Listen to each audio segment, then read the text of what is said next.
Bien, buenas tardes a todos. Vamos a dar inicio. Ya estaba aquí resolviendo algunos problemas con de conexión, pero bueno, vamos a dar inicio a este conversatorio. Les agradezco mucho a todos los que se están conectando.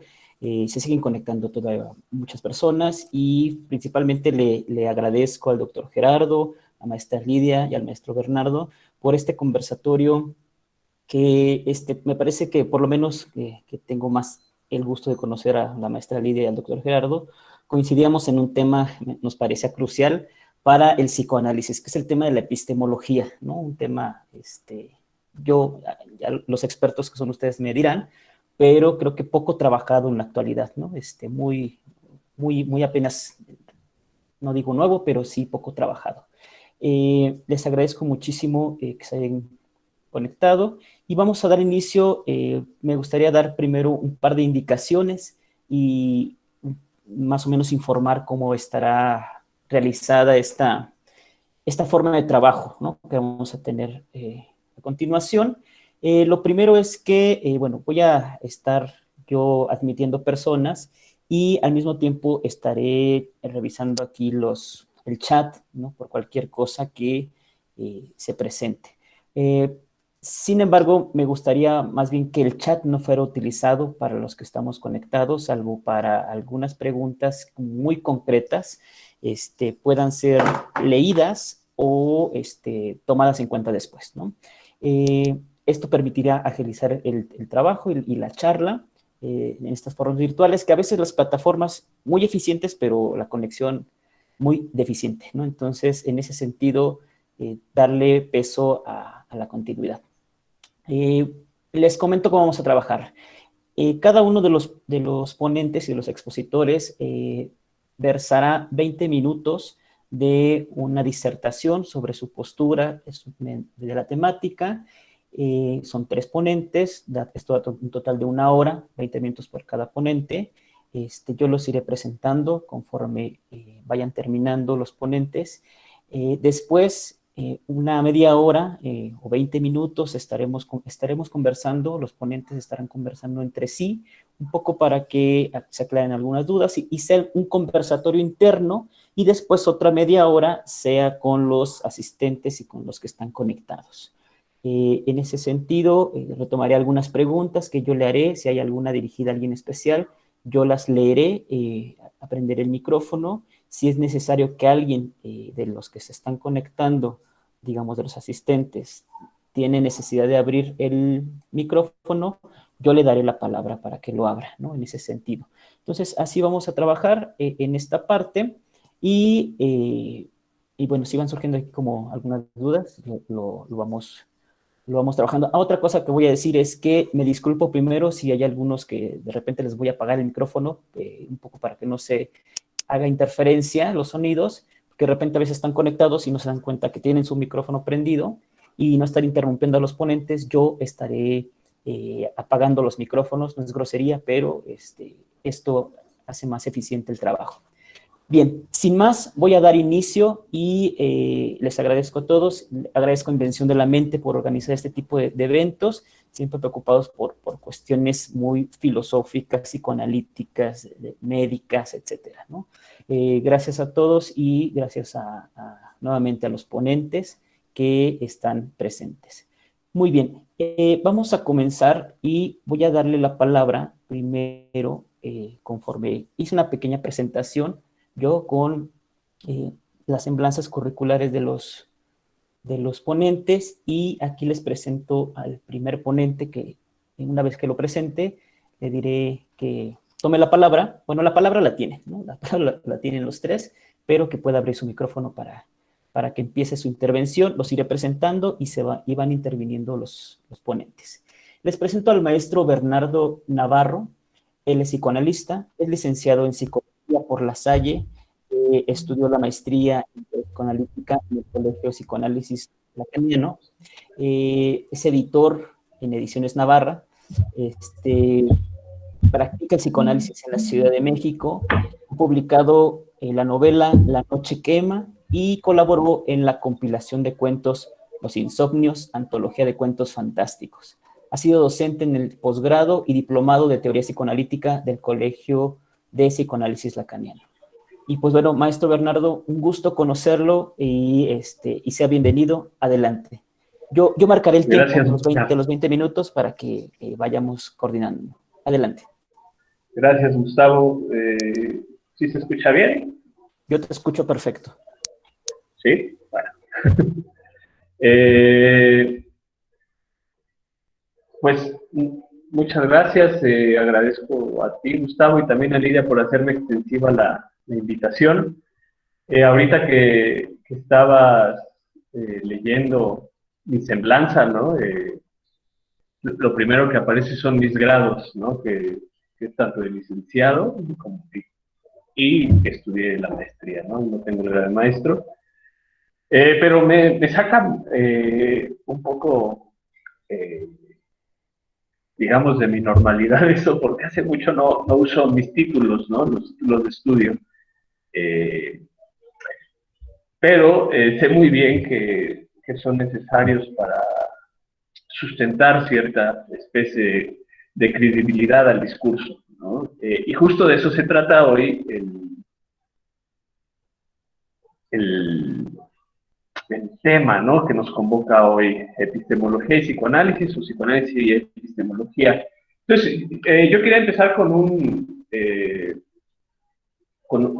compartirles un pequeño pasaje de mi vida, ¿no? Hace un par de años mi abuela materna murió, ¿no? Murió de 90 años. Murió. Mi abuela fue diagnosticada con Parkinson hace muchísimos años, ¿no? Yo nací y ella ya tenía Parkinson, ¿no? Entonces, como se imaginarán, muchos de mis recuerdos siempre se han acompañado de la enfermedad de mi abuelo. O sea, mis recuerdos con ella están acompañados por su enfermedad, ¿no? De tu abuela tiene Parkinson, ¿no? Y tu abuela, yo siempre preguntaba, ¿por qué mi abuela tiembla tanto, ¿no? Cuando sus pastillas dejaban de tener efecto o ya se le estaba pasando la hora de tomarse su pastilla. Entonces mi abuela empezaba a temblar mucho, ¿no? Y yo siempre como que pensaba, ¿por qué tiembla tanto mi abuela, no? ¿Qué la tiene tan nerviosa? Eh, Tal vez de que la molestaba mucho, ¿no? Pero eh, a lo que voy con esta pequeña como anécdota del Parkinson es que de pronto mi abuela, el nombre de mi abuela, quedó invadido por el Parkinson, ¿no? Entonces ya no solo era Rosa Dubón, que era su apellido, ¿no? Sino que de pronto era Rosa tiene Parkinson. Entonces como que el apellido de otra persona, Parkinson, de pronto se convertía parte de mi genealogía. Entonces, de pronto mi abuela dejaba de ser Dubón para ser Parkinson. Y eso es algo muy loco, ¿no? Porque Parkinson de entrada es un apellido, es el nombre propio de James Parkinson, ¿no? Yo tampoco sabía que Parkinson se llamaba James, tuve que googlear ayer para efectos de esta ponencia, ¿no? Entonces, de pronto, este Parkinson se vuelve parte de mi familia, ¿no? Este inglés, creo que era inglés, no sé muy bien, de hace como 2 siglos, se vuelve parte muy familiar mía.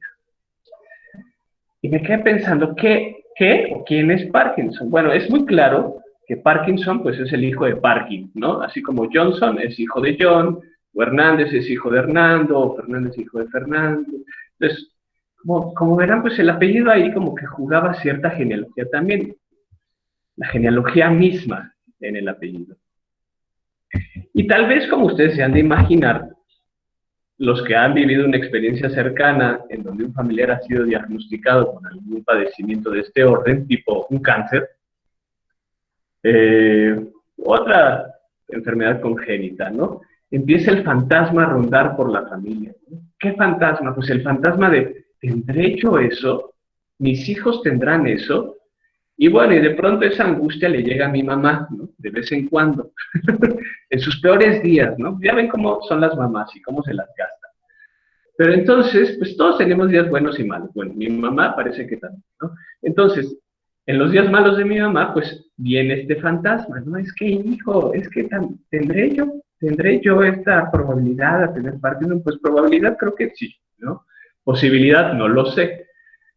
Eh, no sé, mi mamá seguramente es muy paciente con mis respuestas, ¿no? Entonces, de pronto, en estos días malos de mi madre, pues la angustia la invade de si tendrá Parkinson. Y esto es algo que yo he escuchado mucho con pacientes en donde una enfermedad de este tipo aparece, ¿no? Es que mi mamá tuvo cáncer, mi hermana lo tiene, yo no sé si yo lo tenga. Entonces, de pronto, una enfermedad de este tipo empieza a rotar.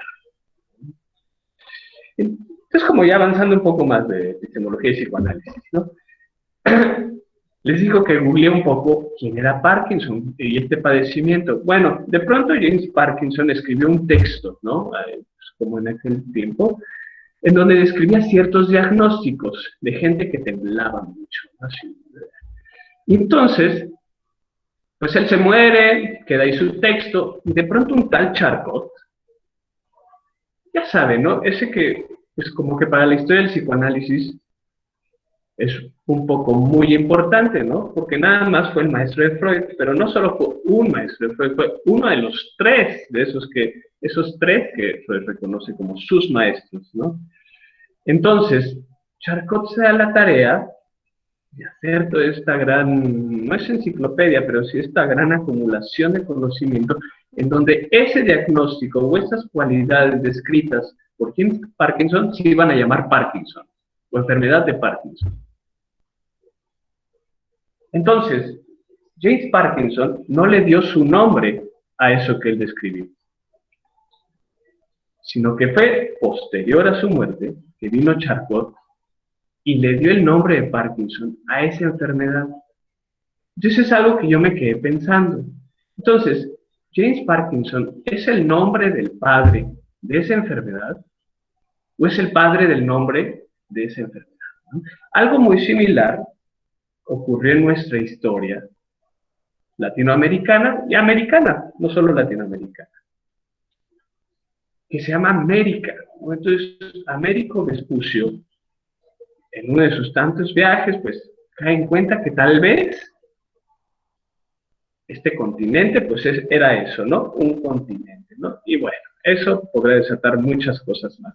Pero el punto es que Américo no le puso América a América, sino que fueron otros, igualmente que como con Parkinson, que le ponen el nombre de América a este lugar, ¿no? Y fue exactamente la misma pregunta que me hice ayer. ¿Es el nombre del padre de este continente o es el padre del nombre de este continente? Bueno, como ven, pues es un tema pues medio, no sé, medio complicado, ¿no? Entonces ya preparándome un poco más para la presentación de hoy, yo me quedé pensando, aquellos médicos que diagnosticaron a mi abuela con este apellido, ¿conocen la historia de James Parkinson? Para poder diagnosticar esto, es obvia la respuesta. No. No tienen que conocer en lo absoluto quién es James Parkinson para poder diagnosticar a alguien con esa enfermedad o ese padecimiento, ¿no? Y es que así es como funciona la ciencia. Justamente así. Y una ciencia más específica como la médica. No se necesita saber la historia para conocer, para saber, mejor dicho. Porque ese diagnóstico es un saber. El paciente presenta tal síntomas. Ah, entonces tiene esto. ¿Cómo sé que tiene esto? Pues porque de antemano yo ya sé que existe eso. Entonces no puedo reconocer algo que previamente yo no sepa que existe. Entonces, pues uno se va formando. Entonces por eso empecé diciendo que me sacó mucho de onda, o como que me sorprendió, leer que soy licenciado en psicología por la Salle. A veces hasta se me olvida, ¿no? Pero es que justamente la psicología es un saber científico. Eso quiero dejarlo muy claro para los que son estudiantes o psicólogos o lo que vaya a ser de su vida respecto a la psicología, ¿no? La psicología es una ciencia. ¿Cómo sé que es una ciencia? Porque tiene un saber. Un saber que está construido a partir de ciertos parámetros que posibilitan la producción de ese saber. Eso, básicamente, es la epistemología, ¿no? Palabras menos, palabras más. Y yo me quedo pensando mucho si hay conceptos en psicoanálisis. Y ese es un gran problema. Porque si hoy yo le digo a alguien que es histérica, siguiendo así estrictamente lo que voy diciendo, se estaría borrando su historia. O si yo le digo a alguien que es neurótico, ocurre exactamente lo mismo.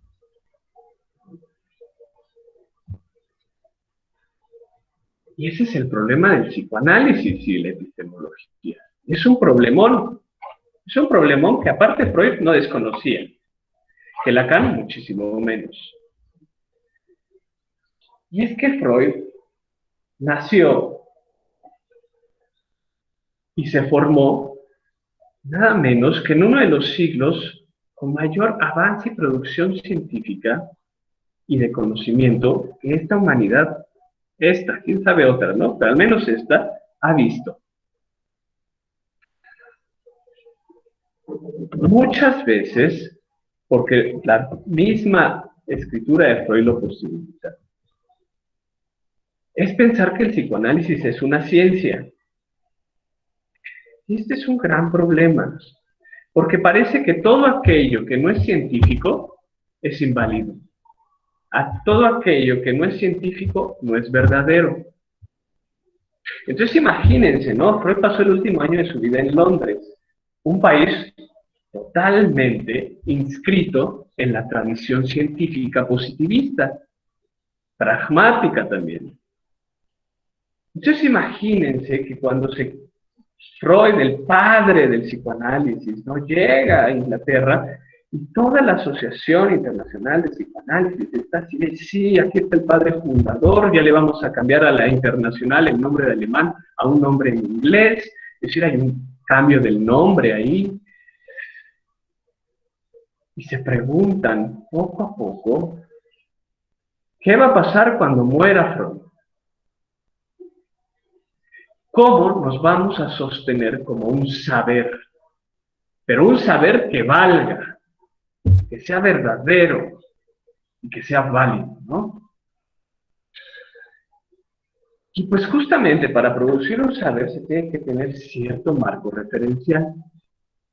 Y pues justamente lo que se hace en la IPA en aquellos años, años previos, ¿no? Evidentemente necesitaban la bendición de Freud, se va haciendo todo un marco estructural para producir psicoanalistas. Obviamente que esté validado. Entonces ya vamos viendo un poco cómo se inscribe ese psicoanálisis en la historia. Es un psicoanálisis en comunidad. Entonces, vamos viendo que para que exista saber y para que exista conocimiento, pues debe haber un grupo de personas, evidentemente, que puedan dar cuenta de que eso que se está diciendo es verdad. ¿Y qué es la verdad? ¿No? Entonces entramos como a otro problema. ¿Qué carajos es la verdad? Bueno, ese es un tema nada nuevo para la filosofía. Si justamente de algo se ha encargado un poco mucho la filosofía, es de saber qué juicios son verdaderos y cuáles no. Entonces uno puede ir viendo la historia de la ciencia. Digo, todos aquí, bueno, no sé si todos somos muchos, ¿no? Pero al menos pues los que tenemos hoy la oportunidad de estar hablando aquí, pues tenemos un título previo a nuestro nombre. En el caso mío, maestro, ¿no? Creo que en el de Lidia también, y me parece que en el de Gerardo, doctor, ¿no? Entonces, tenemos un título que nos hace saber que parte de nuestra historia se ha inscrito en una formación académica. Entonces, por lo tanto, puedo sacar este juicio y decir, bueno, por lo menos 3 de los que nos encontramos aquí, pues pasamos por la primaria, ¿no? Yo creo que somos más de los 65 que parece que estamos reunidos aquí hoy. Entonces, todos pasamos por la primaria, ¿no? Y todos tuvimos libros de texto. Todos, insisto, es mucho, pero yo lo asumo pues porque puedo, ¿no? Entonces, se nos enseña cómo, de pronto, la ciencia parece ser este fenómeno humano, esta construcción humana acumulativa de saber. Entonces vamos pasando así por estos grandes nombres, ¿no? Porque aparte pues ya no son hombres, ya son nombres. Nombres que hicieron descubrimientos científicos y que fueron acumulando este saber. Fueron aportando a este saber. Entonces uno va aprendiendo así los libros de texto, ya saben. No sé, ¿no? En mi tiempo aparecían como pinturas o murales como así de ciencias naturales, ¿no? Y salía como un leopardo, ¿no? O un atlas y salía una pintura, creo que de tamaño. Cosas así, ¿no? De esos libros me refiero.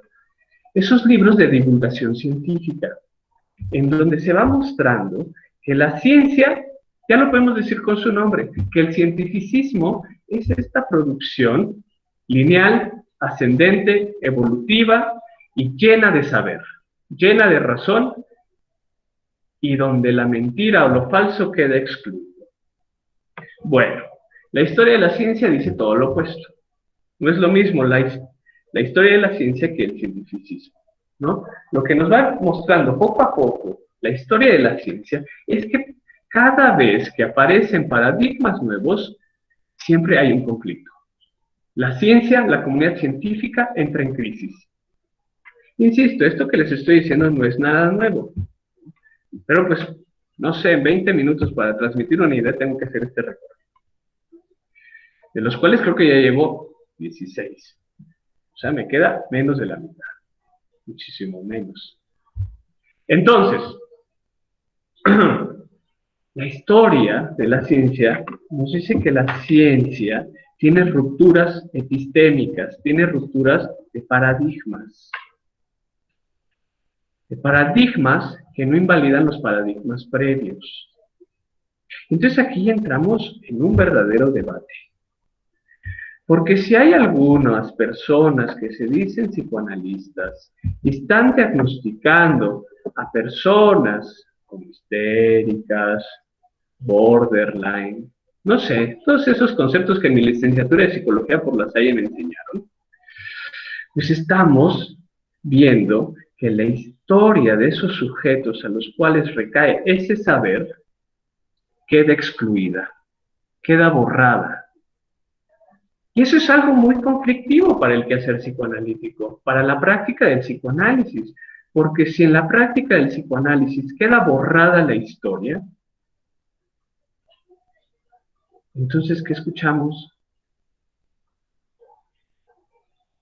Entonces, no sé si soy un poquito claro, no sé que muchas veces no lo soy, pero es que si se trata de saber el psicoanálisis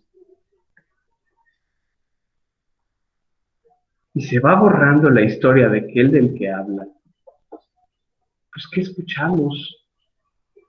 Sino justamente lo que creemos ya saber. Y entonces, ¿cuál sorpresa va a haber en la clínica? Y bueno, evidentemente el psicoanálisis no se trata de eso. Recientemente me parece que Lidia ayer se tuvo que enfrentar con una experiencia similar a la que voy a describir, lo cual lo siento mucho por Lidia, ¿no? Hay personas que dicen de que para ser psicoanalistas se tiene que saber, se tiene que saber mucho, ¿no? Pero aparte se tiene que saber de epistemología. Yo no sé si se tenga que saber de epistemología para ser psicoanalista. Lo que sí me parece que para que algo de la práctica psicoanalítica opere, y si se va a estar advertido de algo de la epistemología, es solo para desmarcarse de ese lugar. Para desmarcarse del lugar del saber. porque parece que mientras uno se pueda desmarcar un poco del lugar del saber, se logra escuchar. Y si de algo estoy seguro, porque mi práctica así lo demuestra, es que el psicoanálisis se trata de escuchar.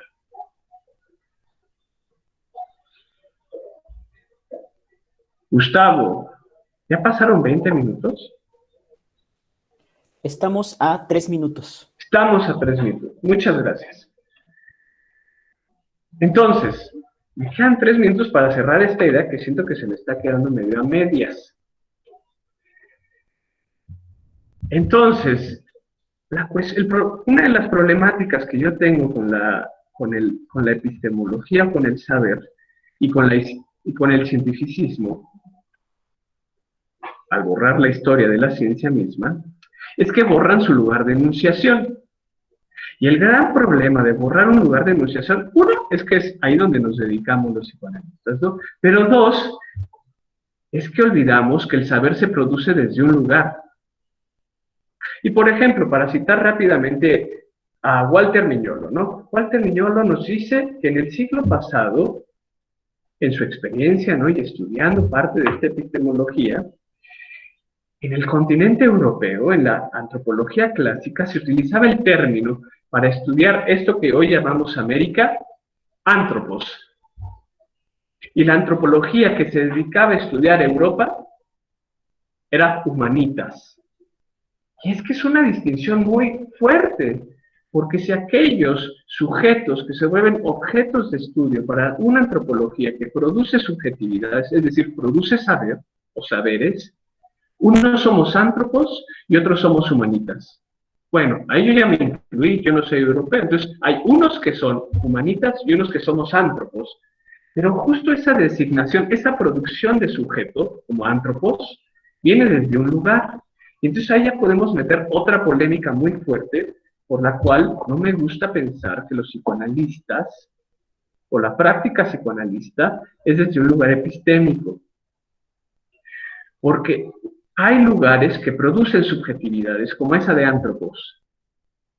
Y entonces la crítica que Foucault hace al psicoanálisis para nada está fuera de lugar, porque hay ciertos psicoanálisis que producen subjetividades o subjetivaciones, como decirle a alguien que es histérica.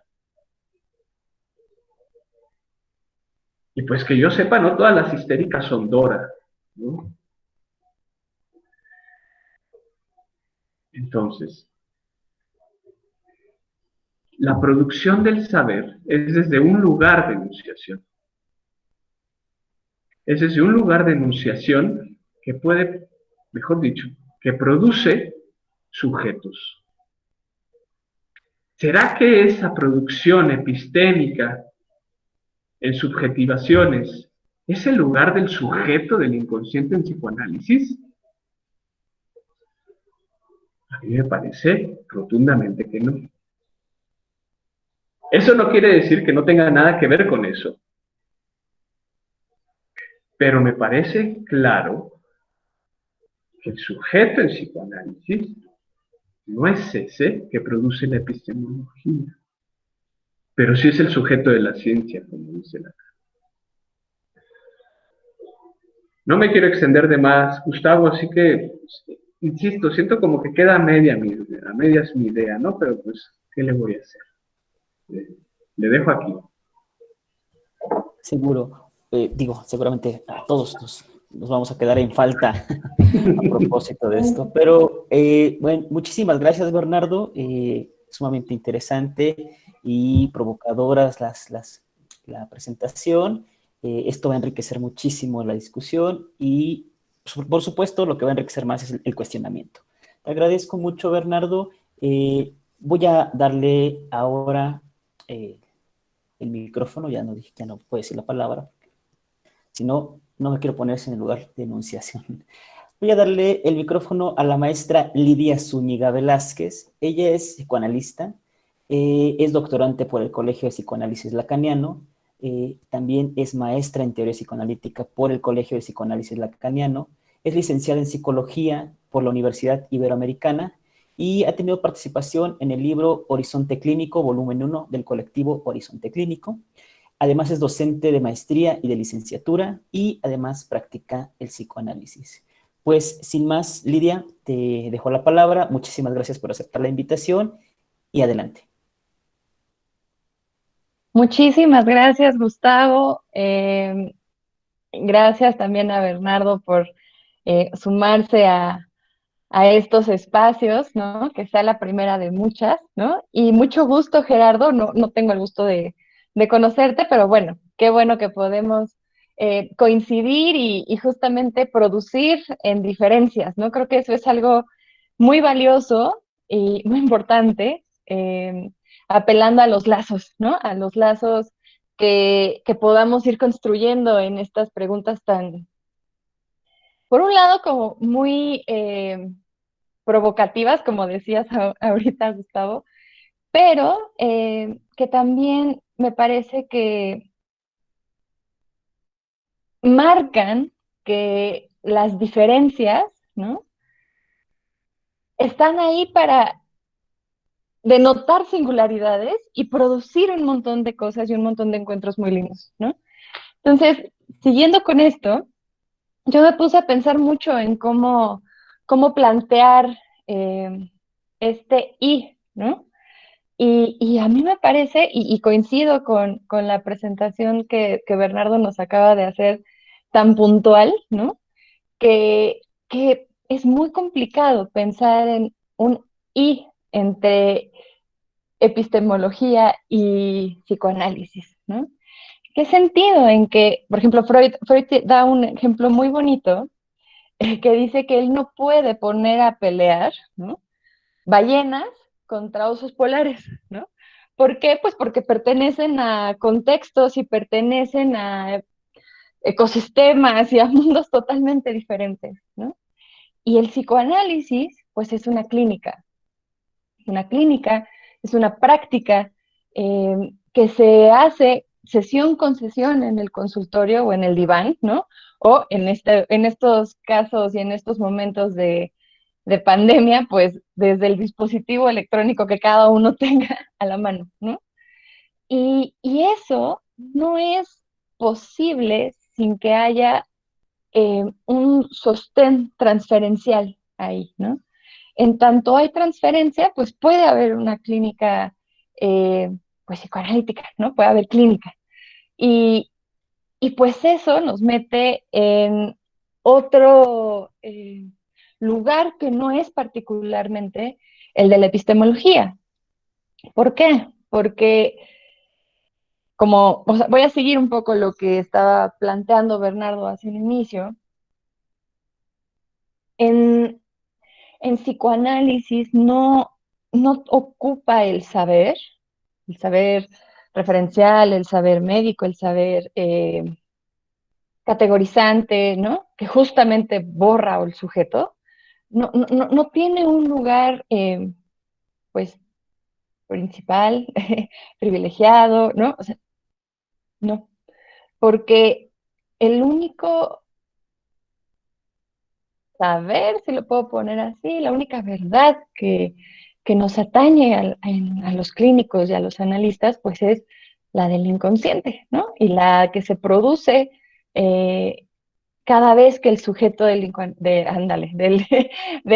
inconsciente aparece como lo acaban de ver, ¿no?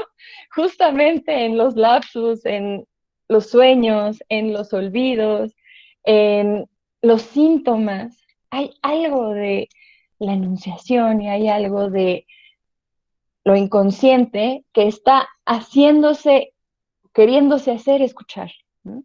Y precisamente es en los insentidos en donde toca la puerta y se desvanece, ¿no? Con mayor fuerza.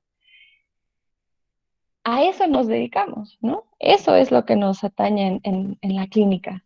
Entonces, pues claro, podemos tener un montón de terminajos, ¿no? Que usamos, digamos, en las jergas de este campo, ¿no? Que es el campo que inaugura Freud, ¿no? Que si el complejo de Edipo, que si castración, que si deseo, que si un montón de cosas, que si objeto A, ¿no? Pero estos terminajos, ¿no? Pues en realidad son significantes, ¿no? O sea, como el lenguaje mismo, que están vacíos, ¿no? Uno puede decir complejo de Edipo y pues tener alguna referencia filosófica, Sófocles, Freud, ¿no? O sea, puede tener varios elementos, si quieres, en un grupo, o sea, metidos en un grupo.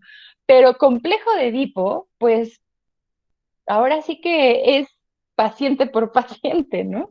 O sea, es momento por momento, o sea, es en la singularidad del caso por caso, ¿no? Ayer precisamente estábamos hablando en otro espacio, ¿no? En donde hablábamos de los sueños, ¿no?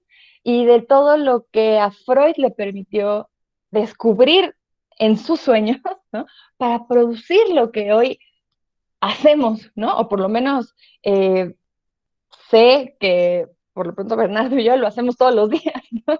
Es lo que hacemos diario y a lo que nos, pues, juega el corazón, ¿no? Y el alma. Entonces, estábamos hablando de los sueños y había una cuestión como muy importante, pero muy escueta. Entonces, había una discusión entre que si los sueños eran imágenes, que si no eran imágenes, que cómo soñábamos, que si entonces el sueño es un concepto epistémico, o sea, un montón de cosas que justamente dejan la experiencia clínica de lado, ¿no? O sea, esa no importa, lo que importa es ver qué es eso, ¿no? Cuando, pues si alguien o muchas estuvieron ahí con Freud, pues fueron sus pacientes, ¿no? Sus pacientes que le dijeron, doctor, cállese, déjeme hablar, y después vemos qué onda, ¿no? Pero cállese y escuche, ¿no? Escuche esto que me está pasando, porque, pues bueno, llega un paciente o alguien toca la puerta del consultorio con un montón de cosas que le pasan, que le ocurren, así como los sueños nos ocurren y que no hay injerencia voluntaria en eso, o sea, no hay una instancia consciente que los dicte, igualmente, ¿no? Estas cosas me ocurren, ¿no? Entonces, en ese punto, pues los conceptos, digamos, como lo decía Bernardo, ¿no? Que si histeria, que si autismo, que si neurosis obsesiva, que un montón de, pues, no voy a decir así, enfermedades, ¿no? Que están ahí como haciendo ruido y que también tienen todo un bagaje ahí teórico sosteniendo esos síntomas, ¿no? Eh, lo que acompaña o lo que conlleva eso es un no sé por qué, ¿no? No sé qué me pasa, que me siento así, no sé qué me pasa, que me siento así, pues no. O sea, justamente ese es el punto en donde nosotros podemos poner orejas a algo que por más que se insiste, no ha tenido chance de hacerse escuchar, ¿no? Es una práctica, es una clínica en donde en el momento en el que comprendemos, en el momento en el que hacemos conjunto, ¿no? Y en el momento en el que conceptualizamos la historia, la experiencia y la subjetividad de ese que habla, pues ya dejamos de hacer psicoanálisis y empezamos a hacer no sé qué, ¿no? Psicología o no sé. Pero ya, ya hicimos que lo inconsciente, que de entrada es un conjunto abierto, ¿no? O sea, no es algo, cosa, una, no sé, materia, algo que puedas meter en un conjunto y entonces ponerlo aquí, ¿no? Y empezamos a hacer o a operar en los síntomas y a dejar a un lado pues toda la producción subjetiva que esos síntomas puedan estar llamando a la puerta, ¿no? Entonces, esto a mí me parece muy importante porque es precisamente en esos puntos en donde los clínicos resbalan en las demandas, ¿no? En ceder a esas demandas. Y bueno, si al psicoanálisis algo nos atañe, es el deseo. Y el deseo, pues, no tiene que ver con ceder a esos síntomas, ¿no? Más bien, a ceder a esas demandas que los síntomas o que cualquier otra cosa estén, pues ahora sí que demandando, ¿no?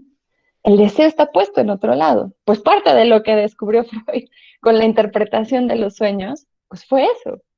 Fue uno,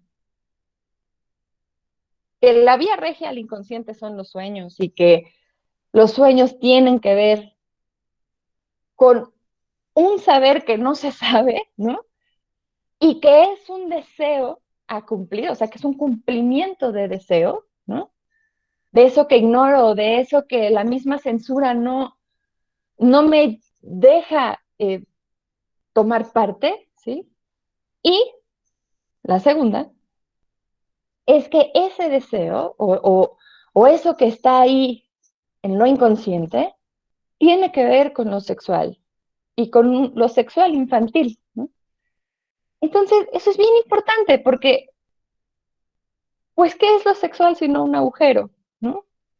¿Qué es lo sexual sino algo que justamente revienta o ah, hace falta o está en falta o deja en falta a los saberes? No hay un saber de lo sexual. Al igual, y en el mismo tenor la muerte, ¿no? O sea, es un hueco, ¿no?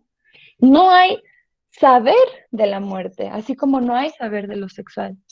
Entonces, esos se vuelven, digamos, los pilares de lo más inconsciente que tenemos, lo voy a poner así de burdo, ¿no?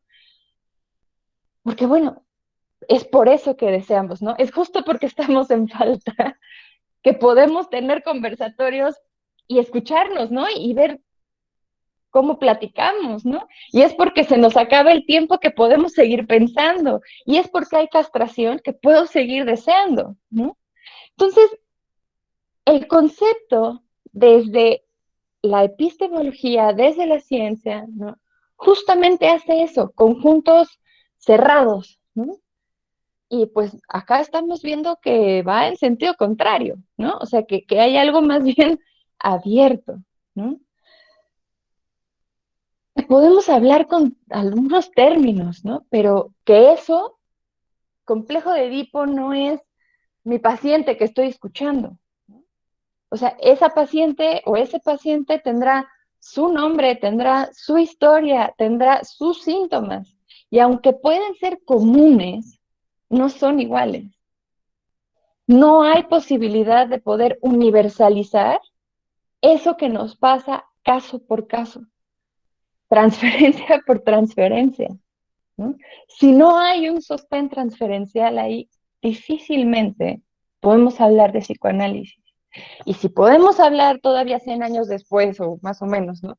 De lo que Freud descubrió con Fliess en 1890 y cacho, pues precisamente por eso. Porque alguien pudo recibir esto que le pasaba a Freud, que no tenía idea de qué era, y poder producir una nueva, pues clínica, un nuevo campo clínico. No sé cómo voy de tiempo, Gustavo, ayúdame por favor, porque no puse mi cronómetro. Estamos a 8 minutos. Ah, bueno.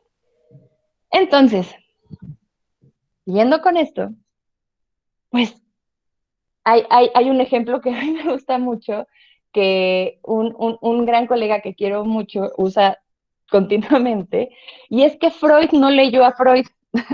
No sé si me explico. O sea, Freud no leyó a Freud para entonces poder decir, esto que está aquí, ¿no? Vamos a aplicarlo a estos casos de estas mujeres que quién sabe qué les pasa, ¿no?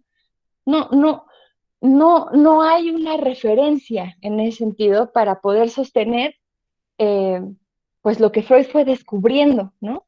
En cada uno de sus casos. Y esto con Lacan tiene como mucho más fuerza al momento de justamente decir que los significantes, pues no se significan a sí mismos. Un significante no se puede significar a sí mismo. Y entonces el significante deja de tener referente, ¿sí? Entonces el sujeto que a nosotros nos interesa es el sujeto que está entre significantes, ¿no? eso que va generando una cadena significante en donde se va inscribiendo el sujeto del inconsciente, en donde aparece el sujeto del inconsciente, porque ahí me parece que hay una diferencia muy, muy clara entre el sujeto para el psicoanálisis, ¿no? Y el sujeto de la filosofía o de la ciencia, ¿no? El sujeto de lo inconsciente aparece así como en el lapsus que acabas de escuchar, ¿no? En el sueño, en los actos fallidos, ¿no?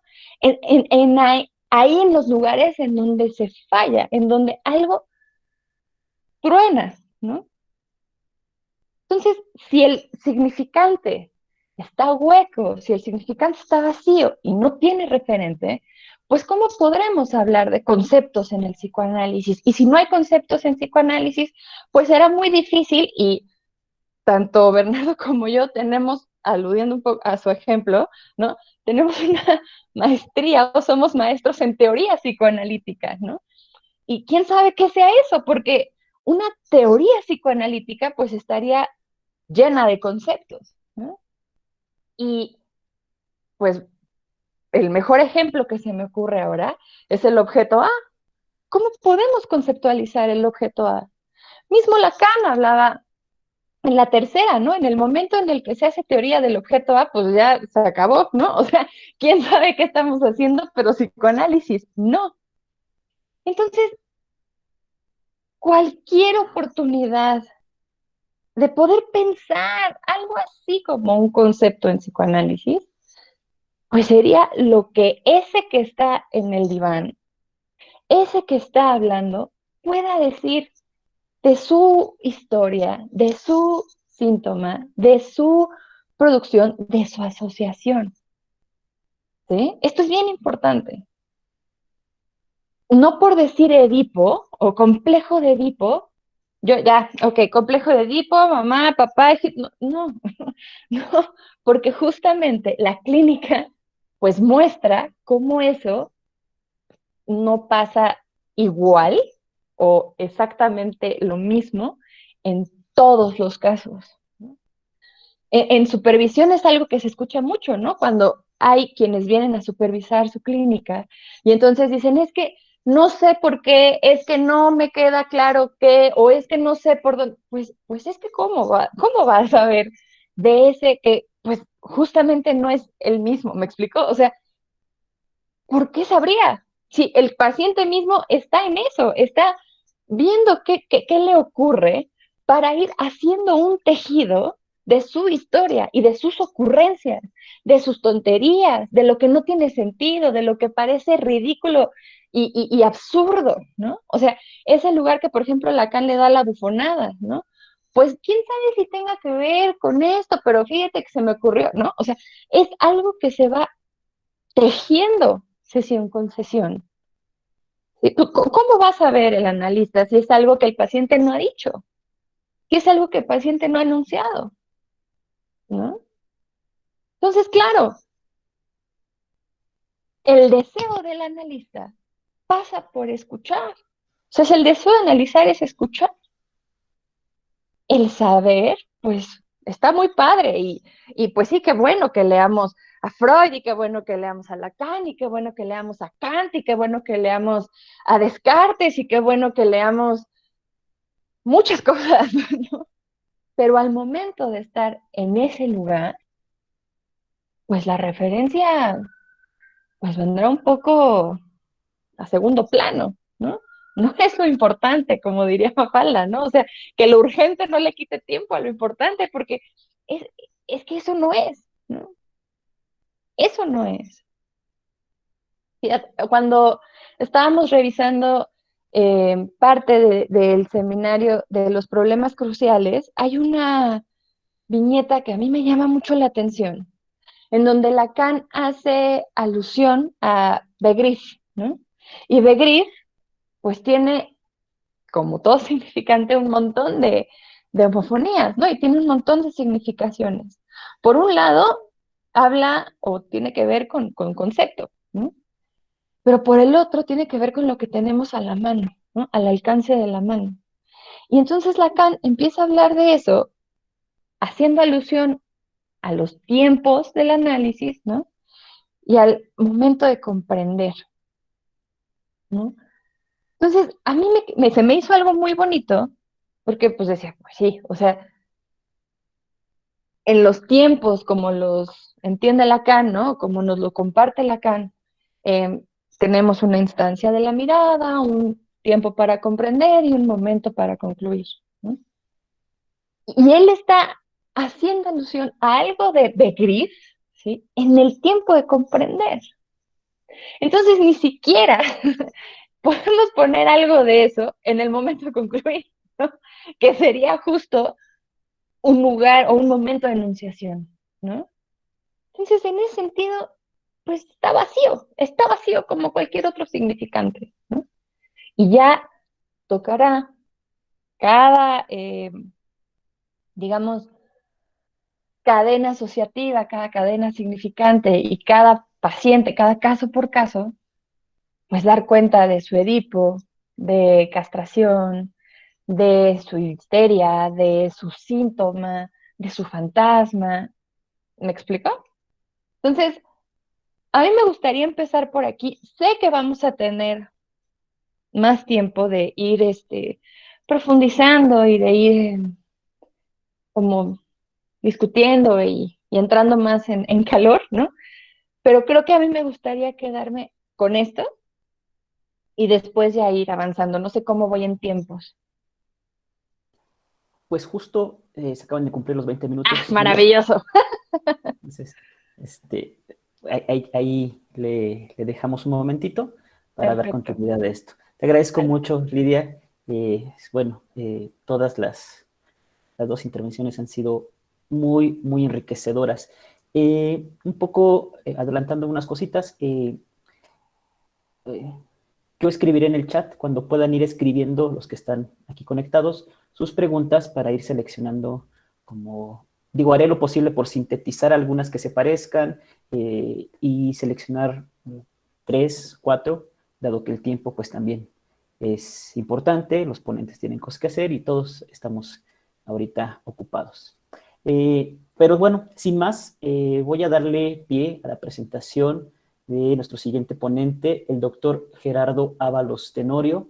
Él es filósofo y científico político y además es profesor investigador titular de tiempo completo, adscrito a la División de Ciencias Sociales y Humanidades de la Universidad Autónoma Metropolitana Unidad Xochimilco.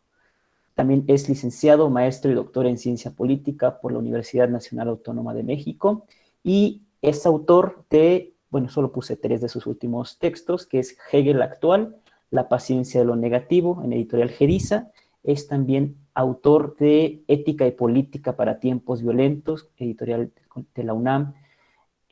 También es autor de La estatalidad en transformación, editado por Ítaca y la UNAM.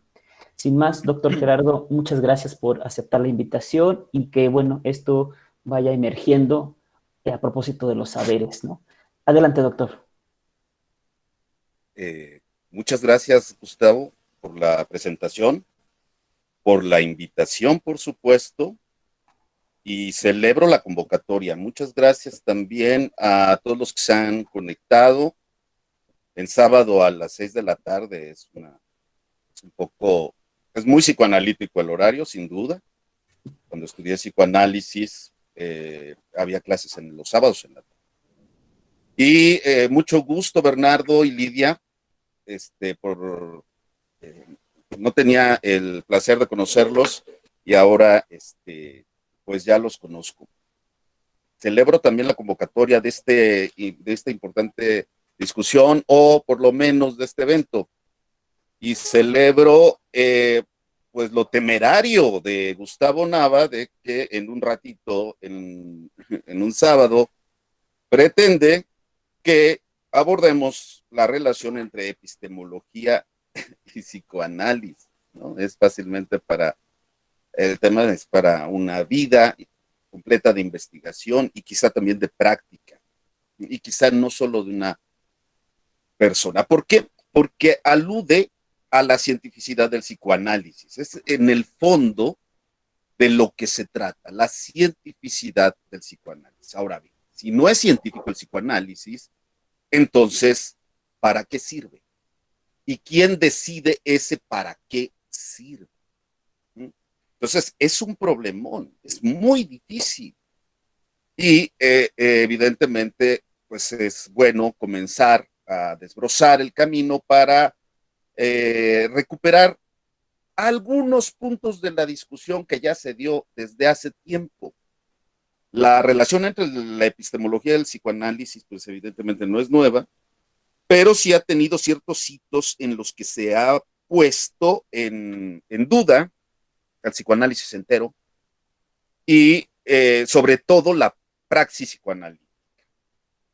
Entonces, fíjense, por ejemplo, en 2005 se publicó el famoso texto El libro negro del psicoanálisis en Francia, en francés, y ya después se tradujo a varios idiomas, entre ellos el español. Apenas 2 años después, en 2007, salió en español. Son 832 páginas y son 47 autores. ¿Ah? La recepción, obviamente el psicoanálisis en Francia es muy fuerte, y el psicoanálisis lacaniano especialmente es más fuerte todavía, ¿no? La corriente, digamos, dominante. Y inmediatamente respondieron los lacanianos con el antilibro negro del psicoanálisis apenas unos meses después. Ya después se descubrió que en realidad esos materiales no abordaban de lleno, de frente, la crítica al psicoanálisis que había hecho el libro negro del psicoanálisis. Y no había sido así porque, bueno, coincidentemente iba a salir una publicación de Rudinesco y compañía, y efectivamente habían tenido un congreso en el mismo año en que se publicó el libro negro del psicoanálisis, y salió el texto, el antilibro negro del psicoanálisis, con apenas 2 o 3 referencias al libro negro del psicoanálisis. La recepción dominante en Francia fue que efectivamente era un pasquín, era un libro que simplemente tenía una intencionalidad política que básicamente consistía en denigrar al psicoanálisis para quitarlo de la competencia para el tratamiento del problema de la salud mental. Y entonces, en contra del psicoanálisis, en favor de las terapias conductuales cognitivas. Más o menos esa fue la recepción, pero sí se discutió sobre todo a nivel periodístico. Y entonces hubo una cierta efervescencia de los argumentos en contra del psicoanálisis y de los argumentos que ha usado el psicoanálisis para defenderse respecto de esos argumentos. Obviamente, el cuestionamiento acerca de la cientificidad del psicoanálisis pues no es nuevo. Llevamos más o menos unos 120 años por ahí de psicoanálisis, es decir, estamos hablando de una disciplina o de un corpus joven relativamente en términos del conocimiento, pero sí se han producido ríos de tinta, miles de páginas acerca de este tema, no solo del psicoanálisis, sino específicamente del respaldo científico del psicoanálisis. Y es en ese sentido en que se puede hablar de epistemología en toda su dimensión y en todo su peso filosófico. Estamos hablando de una parte de la filosofía. Cuando hablamos de epistemología, estamos hablando de una parte de la filosofía que estudia el conocimiento, la generación del conocimiento, la producción del conocimiento. ¿Qué conocimiento? El conocimiento científico. Lo que pasa es que la ciencia, al igual que muchas otras palabras, tiene un significado en la antigüedad y otro significado en la modernidad. Del mundo precolombino no lo podemos saber porque todo lo que sabemos de él ya pasó por el tamiz del discurso, de la palabra, del lenguaje europeo. Porque eso sí, pues no hay que desconocerlo, la geopolítica enmarca la producción de los saberes y la generación del conocimiento. Bien, decía que el cuestionamiento al psicoanálisis no es nuevo, todos sabemos perfectamente cómo ha tratado cómo ha tratado el discurso científico y cientificista también al psicoanálisis. Es simplemente una filosofía, una mitología y una pseudociencia. Por ejemplo, esto es lo que dice Jacques Couberès en 1991 en un texto que sacó en francés también, y luego fue traducido al español, sobre la relación entre Freud y Wittgenstein, que es uno de los locus más interesantes para esta cuestión de la epistemología freudiana y la epistemología del psicoanálisis. Entonces, ahí junta los argumentos y los expone de una manera muy concisa y muy clara, y su conclusión es que, bueno, el psicoanálisis, igual que la de Wittgenstein, es que el psicoanálisis, pues, es una pseudociencia, ¿ah? Y que lo que tiene de filosofía es muy elemental, y por tanto es muy mala filosofía. Se va a fondo. De ahí que también hayan salido defensores del psicoanálisis en ese plano, como saber, como conocimiento. Y es que es una cuestión ineludible para los psicoanalistas, la cuestión del estatuto de su saber. ¿Ah? Cuando decimos, por ejemplo, el psicoanalista escucha, pues no escucha en el vacío, escucha desde un marco, ¿sí? Y entonces traduce lo que escucha para hablar de escucha y no nada más de oír ruidos. Es decir, es una disciplina y está encargada de interpretar. Ahora, cómo actúe ya en lo concreto, eso ya es otra cosa. Pero en la práctica, eso, lo que te dicen todos los pacientes, eso cura, para decirlo en términos médicos, sana, cura o alivia. ¿Qué hace el psicoanálisis? Bueno, esto evidentemente ha sido respondido. Y Slavoj Žižek es uno de los que han tomado, por una metáfora taurina, el toro por los cuernos, y Slavoj Žižek ha puesto el dedo en la llaga. Yo voy a defender causas perdidas. ¿Cuáles son las causas perdidas? Hay dos causas perdidas sobre todo en estos tiempos: el marxismo y el psicoanálisis. Y entonces hace toda una labor de recuperación del marxismo y del psicoanálisis. Ahora, el punto de equilibrio de esta recuperación, pues, es Hegel, porque Hegel le permite pensar de otra manera los tiempos que corren, pero también de otra manera tanto el discurso de Marx como el discurso de Freud, para empezar, de Lacan, para continuar, y de las distintas escuelas en las que, con las que se ha nutrido el psicoanálisis. Y efectivamente es que en estos 120 años se han multiplicado las escuelas y corrientes del psicoanálisis, ¿no? Ha habido críticos. Popper dice: el psicoanálisis no es ciencia porque no produce enunciados falibles. Efectivamente, no hay manera en que el psicoanalista se equivoque, ¿no? Nunca, no dice me equivoqué. Y esta es una de las cosas que demuestra Michel Onfray, siguiendo la lógica del libro negro del psicoanálisis, tratando de demostrar con cartas, con documentos y demandando además la liberación de los documentos de Freud, completa. ¿Dónde puede decir Freud me equivoqué? No, esto simplemente, dice Freud casi siempre, es provisional. Y de esta provisionalidad, pues han vivido las distintas corrientes del psicoanálisis en una permanente reescritura de los principios freudianos. Pero esa reescritura, pues, tiene una guía. Y esa guía, sea aceptable o no, es de carácter teórico y tiene un fundamento filosófico. A veces sí, verdaderamente pobre. Porque la formación filosófica de los psicoanalistas generalmente es muy pobre. Ajá. Y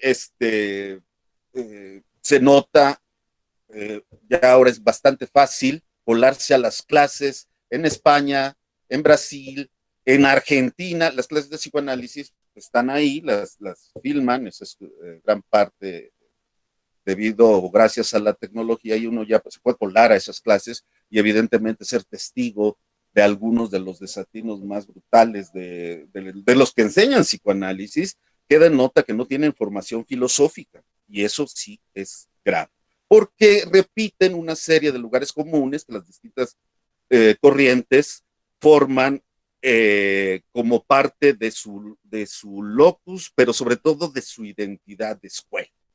Entonces, efectivamente, nos tenemos que plantear necesariamente, aunque sea reiterativo, ¿es ciencia o no es ciencia el psicoanálisis?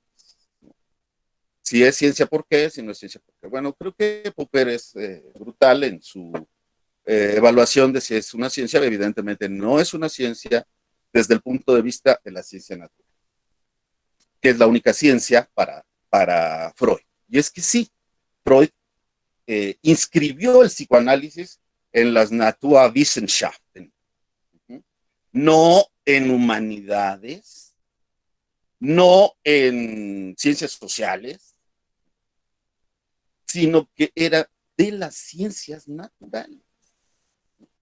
Y entonces, para él, esto era el psicoanálisis y por tanto se trataba de explicar las causas de las patologías desde un fundamento que no era demostrar.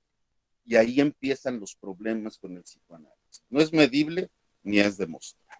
Esto es complicado, porque efectivamente la metapsicología de Freud da pistas acerca de que en el futuro es posible medir, evaluar, experimentar y comprobar. Pero estamos en un nivel provisional y aquí sí, pues simplemente se adelantan algunas tesis que podrían comprobarse. No podemos soslayar en lo absoluto el proyecto de psicología para neurólogos de 1895, 96, 95, 96. Porque así como cuando uno lo lee parece que es una locura lo que está diciendo ahí Freud, es por donde ha caminado gran parte de la investigación neurológica y de las ciencias, de esto que se ha llamado muy rimbombantemente las neurociencias. Es una colaboración que las ciencias sociales también hacemos a nuestra manera. Bueno, entonces resulta que efectivamente tenemos que definir más allá de Freud mismo, o sea, a Freud no se le ocurrió decir el psicoanálisis es una ciencia social, por ejemplo, ¿no? Por ejemplo, o es una hermenéutica cultural, ¿no? Como para Paul Ricoeur. Es una interpretación o es una ciencia otra, muy, muy posmodernos levinasianos, podemos decir, ¿no? Es una ciencia otra y todos los saberes son válidos, ¿no? No, él estaba haciendo ciencia y estaba haciendo ciencia natural, ajá, pero era muy prudente. Y entonces decía, hasta acá se puede avanzar, esto es especulativo, ¿no? Y esta es una conjetura, esta es una deducción histórica, conjetural. Ahí nos pone en la ruta de una comprensión de la epistemología. De la epistemología freudiana, que necesariamente es el tronco, la raíz y el tronco, de donde brotan las distintas epistemologías de las otras escuelas, de las muchas escuelas psicoanalíticas. Si no es ciencia, ¿qué es el psicoanálisis? Hasta ahora, bueno, pues es un corpus teórico formado por conjeturas y especulaciones acerca de la vida psíquica de los sujetos en común. ¿Qué pasa? ¿Qué es entonces también? O en ese sentido, es un discurso sobre la dimensión psíquica de la forma social, es decir, de la forma valor. Eso es el psicoanálisis. ¿Desde dónde digo esto? Bueno, lo digo desde la inscripción de Freud, no como solito, y el psicoanálisis como solo, como si estuviera empaquetado y no tuviera más que conexiones externas con los demás saberes o con las demás ciencias, sino que lo coloco en la trayectoria conceptual de la modernidad. ¿Qué quiere decir esto? Bueno, que así como los pensadores tienen conceptos, el concepto también viaja a través de los pensadores. Y he colocado a Freud entonces, en esa lógica, en una cadenita que empieza con Hobbes y no con Maquiavelo, sino con Hobbes, que es el primero que quiere estudiar científicamente la vida en común de los seres humanos, a los hombres en sociedad, ¿verdad? Y llega a la conclusión del Leviatán, del Estado. El Estado es otro nombre de la sociedad y está normada en función de ciertos compromisos de los sujetos, y esto se convierte en condición de posibilidad del nacimiento del individuo. Bueno, Hobbes es uno, Kant es otro, por supuesto, Hegel, Marx y Freud. En esa cadenita, el discurso de Freud es un discurso crítico que inscribiéndolo en esa cadena, resulta que se encarga, por decirlo así, en una división del trabajo, de dar cuenta de la dimensión psíquica de la forma social. No es que Marx haya dado cuenta del momento económico, no, porque lo que hace Marx es una crítica al discurso de los economistas. Es algo que hay que reiterarlo una y otra vez, porque a veces se piensa que Marx era un economista que criticó al capitalismo. No, no es eso.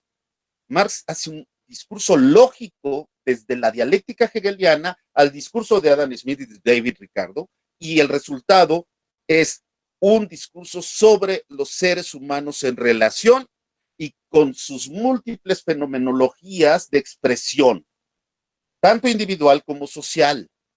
Y entonces el espejismo es el del individuo porque es lenguaje, pero es un lenguaje forzoso, aquí sí hay verdades absolutas, que tiene que ser o comprador o vendedor de fuerza de trabajo, por ejemplo. Bueno, esa ilumina una dimensión de la forma social y Freud estaría iluminando la parte psíquica de esa forma social. Y entonces, pues evidentemente es un discurso, el de Freud, inicial, que sí tiene pretensiones de validez y verdad. Él sí quiere descubrir la verdad acerca de los procesos psíquicos. Y lo que hace es una serie de conjeturas y se arriesga a las refutaciones. De acuerdo con los críticos, no acepta ninguna refutación y ya sabemos que le va muy mal a Freud, le dicen mentiroso, plagiario, se meten con su vida privada, lo acusan de incestuoso no solo por Ana Freud, sino por la hermana de su esposa, etcétera. O sea, le va muy mal a Freud en términos morales. Ese es el signo dominante del libro negro del psicoanálisis, es decir, la condena moral de un sujeto cuya especialidad o su carácter histórico como pensador no es que se haya acostado o no, eso nunca se demuestra, con la hermana de su esposa, ¿no? O que haya perpetuado una especie de relación incestuosa tipo Edipo y Antígona, uh-huh, con Ana Freud. No, bueno, eso es así como que para el chisme, pero eso está orientado a desacreditar su importancia intelectual y filosófica. Y eso es lo que hace, a mi juicio, bastante sesgado el libro negro del psicoanálisis. Pero sí señalan un punto que es de vital importancia, que es la necesidad de reconocer que el padre del psicoanálisis sí tiene pretensiones científicas, sí tiene pretensiones de validez y tiene pretensiones de verdad. Ahora, esto tampoco es nuevo. La cura por la palabra existía antes, ya existía. La relación entre las pasiones, el logos y el patos y el etos, esto existía desde la antigüedad.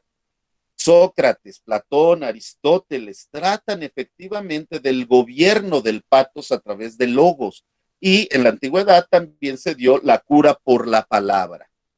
La relación entre las pasiones y el gobierno de la razón se da desde Bacon, Descartes, Spinoza, Hobbes, Adam Smith.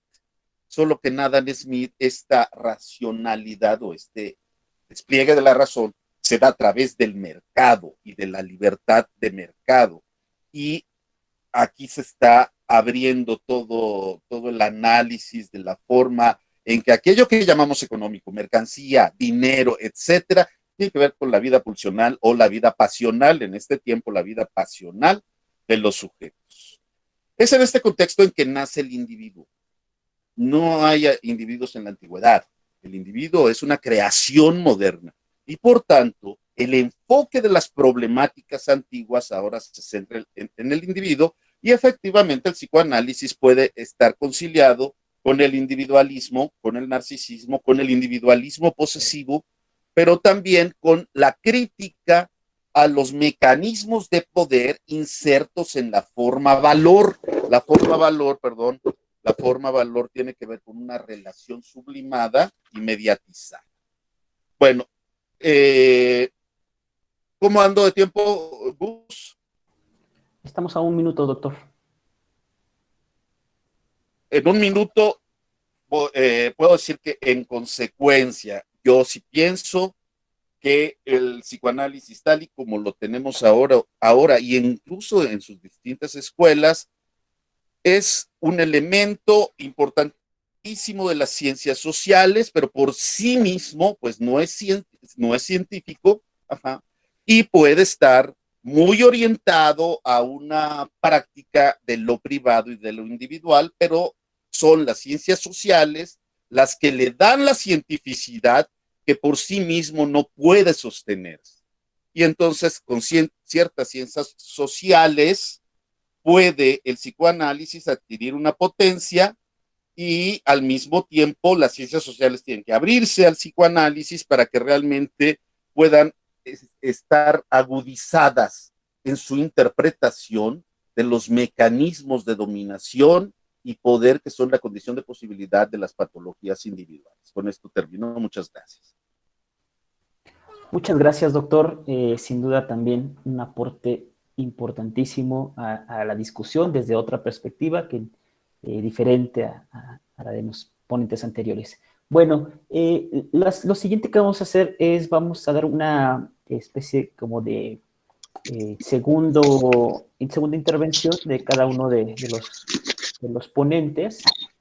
Si quisieran señalar algún punto que uno de los otros ponentes han dicho y arrojar alguna pregunta, eso enriquecería mucho. Pero bueno, vamos a dar 5 minutos a cada ponente más para hacer una segunda intervención como especie de conclusión y podamos trabajar después con las preguntas de los asistentes. Le doy la palabra al maestro Bernardo, 5 minutos como una segunda réplica, y si hay alguna pregunta que vertir a la maestra Lidia o al doctor Gerardo, adelante, por favor.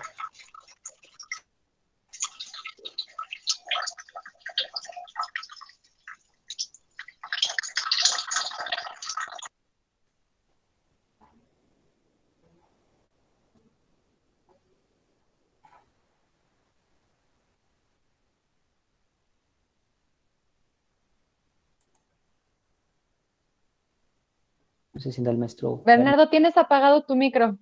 Ah, es que yo no lo veo. Muchas gracias, perdón. Adelante, Bernardo, gracias. Lo mejor es que no escucharon eso. No, les decía que muy bonitas las intervenciones tanto de Lidia como de Gerardo. Y que hay algo que me gustó mucho de lo que acaba de decir Gerardo sobre la inscripción del psicoanálisis en una tradición de saber, ¿no? Eso sí es muy, muy importante, ¿no? Que en mi experiencia ocurre más que con Freud, mucho con Lacan, ¿no? Es decir, que pareciera que con Lacan, pues este sabio, ¿no? Este genio de pronto tiene 1 millón de referencias que nunca cita, que sí cita, ¿no? Es decir, que sí lo hace, pues, pero tal vez como de una forma un poco más velada, ¿no? Pero sí como en este mito Lacan, sí muchas veces, ¿no? Se tiene como esta imagen, esta idea de, pues casi como de generación espontánea, ¿no? Tanto de Lacan como de Freud. Entonces eso me gustó mucho de lo que acaba de compartir Gerardo, ¿no? La inscripción.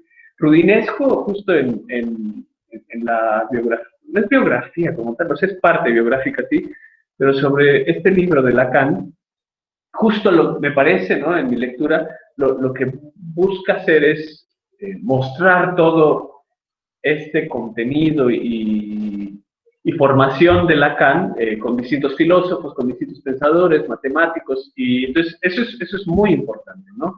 Así como lo acaba de hacer Gerardo con Freud en su tiempo, ¿no? Y que él lo inscribe en esta línea,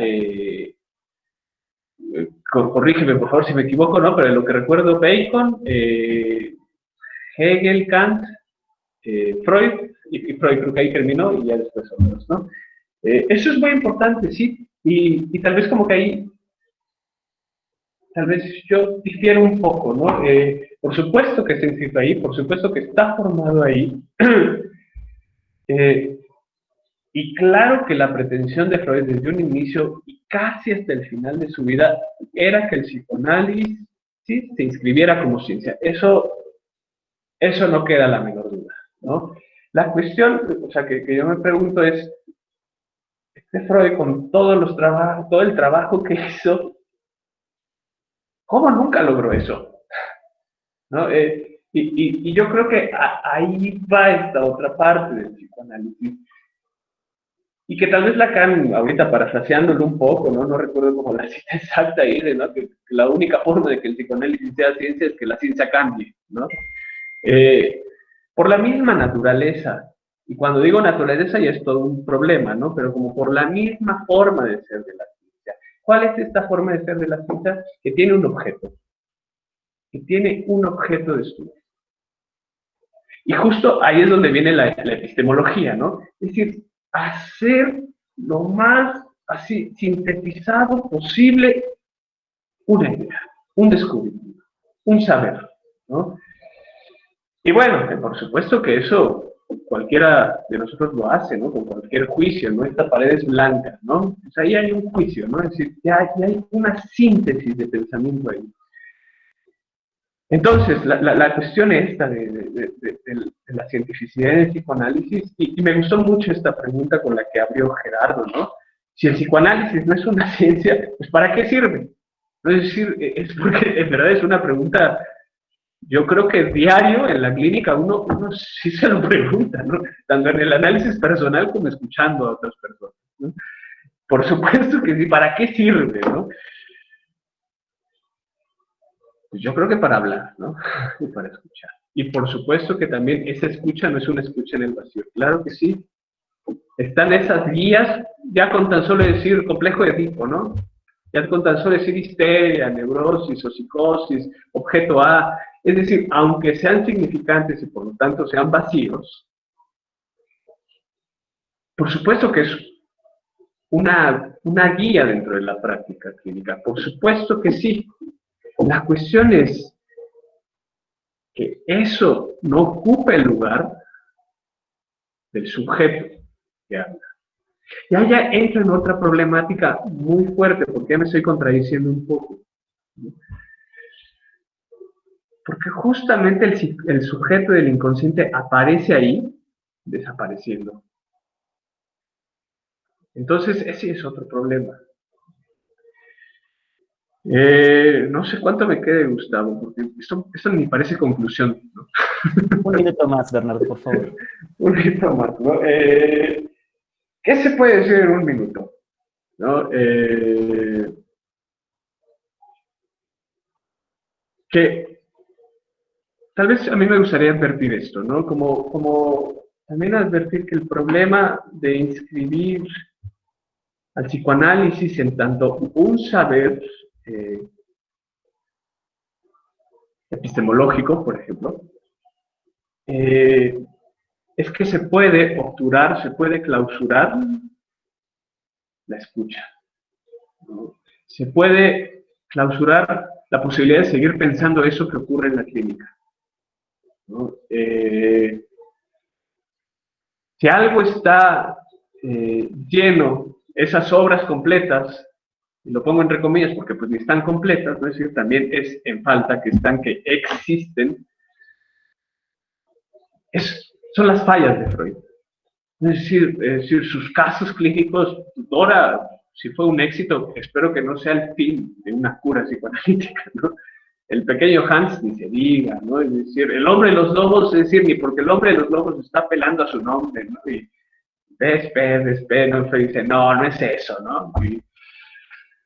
Tal vez la virtud misma de Freud es sostenerse en esa falta, ¿no? No taparla, ¿no? Sino justamente como en esas experiencias clínicas es donde precisamente ese saber que él ya creía sabido, pues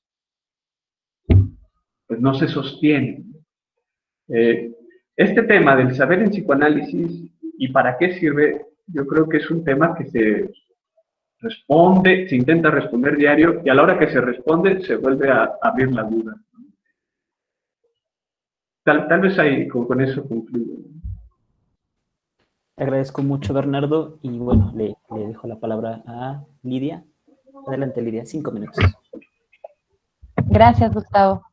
Sí, opino, bueno, no, más que opinar, me deja pensando muchísimo, igual que Bernardo, la pregunta de ¿para qué sirve el psicoanálisis? Se me hace algo muy lindo, sobre todo porque, Gerardo, estabas mencionando a Marx constantemente, ¿no? Y o sea, en ese camino, de verdad, no sé para qué sirve el psicoanálisis. O sea, en una cuestión utilitaria o para qué me sirve o para qué sirve. No, o sea, no sé. Hay gente que piensa que el psicoanálisis sirve para conocerse a sí mismo. Yo eso no lo escucho en un análisis, ¿no? O sea, me voy a conocer a mí mismo. Ay, yo creo que eso es como algo muy alejado de lo que ocurre en la clínica y me parece que es una pregunta muy importante, sobre todo porque decías, ¿no? Como que filosóficamente tiene huecos, ¿no? Muy fuertes el psicoanálisis y es una filosofía pobre. Eh, Lacan, por ejemplo, bueno, Freud también, es que sí, o sea, me parece que hay un esfuerzo por desmarcarse de la filosofía, ¿no? O sea, me parece que sí hay un esfuerzo por desmarcarse de ahí, ¿no? Mencionabas a Zizek, por ejemplo, Zizek tiene cosas maravillosas, ¿no? Pero Zizek no es clínico, y eso es muy importante, porque sí, sí hay una diferencia, ¿no? Esas son las ballenas y los osos polares. O sea, hay una diferencia entre eh, lo voy a poner así, entre la literatura psicoanalítica, ¿no? Entre los libros que pueda desarrollar Gille, que no sé, o sea, hay una diferencia entre eso y la clínica y lo que se escucha. Porque cuando estás en el diván, ¿no? O estás en el sillón del analista, ¿no? Y hay que escuchar, ¿no? Pues no hay saber que alcance para saber qué hacer, ¿no? En ese momento con algún paciente en particular, ¿no? O sea, ahí pues, pues se caen los referentes, ¿no? Y hay algo que me pareció muy bonito cuando mencionabas que el psicoanalista no se equivoca, ¿no? O sea, o sea, como si nunca fallara, o nunca se equivocara el psicoanalista. Y su lugar ya es un equívoco. O sea, es que ese lugar ya es, eh, o sea, dice Lacan, ¿no? Ya es el psicoanálisis es objeto A, ¿no? O sea, también el psicoanalista acá es que su lugar es fallido. Y es fallido y es un equívoco porque pues precisamente se trata de escuchar las formaciones de lo inconsciente que aparecen en los equívocos, ¿no? Entonces, pues sí, o sea, sí hay un esfuerzo, me parece, por desvincularse de la filosofía, de las ciencias, ¿no? Ya con Freud, pues de pronto como que existe esa, no sé, ventanita de que a lo mejor y su apuesta era esa, pues sí, pero con Lacan ya queda clarísimo que justo para allá no va, ¿no? O sea, es, es muy insistente en eso a lo largo de su enseñanza, ¿no? Y justo, y con esto termino, no sé si ya me pasé o me falta un poquito de tiempo, pero me gustaría terminar con esto. Eh, el gobierno de la razón, ¿no? Esto que mencionaba, ¿no? de que entonces, más bien, esa fue un lapsus, el gobierno de las pasiones por la razón, ¿no? O sea, esta forma de casi encauzar el psicoanálisis hacia allá, pues en mi experiencia es un lugar, pues, sano, ¿no? O sea, como justamente para allá no va, ¿no? O sea, justamente en escuchar esas pasiones, la pulsión, o sea, eso que le pasa al paciente, pues el psicoanálisis o su clínica, pues su análisis no estaría en función de que entonces la razón domine eso, ¿no? Sino de darle un lugar. Y cómo eso se juega en su deseo.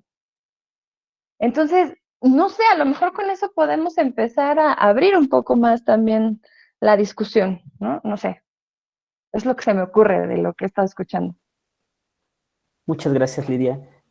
Doctor Gerardo, le damos la palabra. 5 minutos, por favor.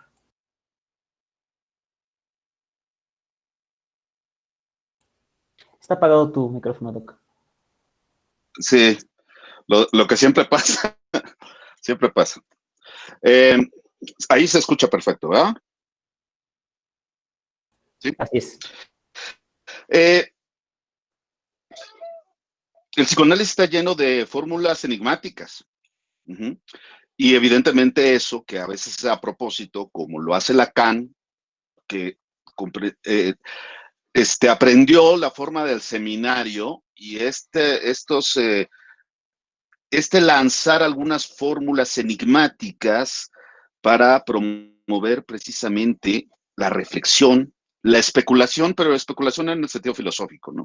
Verse en el espejo. Bueno, decía que transfiere del seminario de Kojève sobre Hegel, pues el seminario como una forma de enseñanza.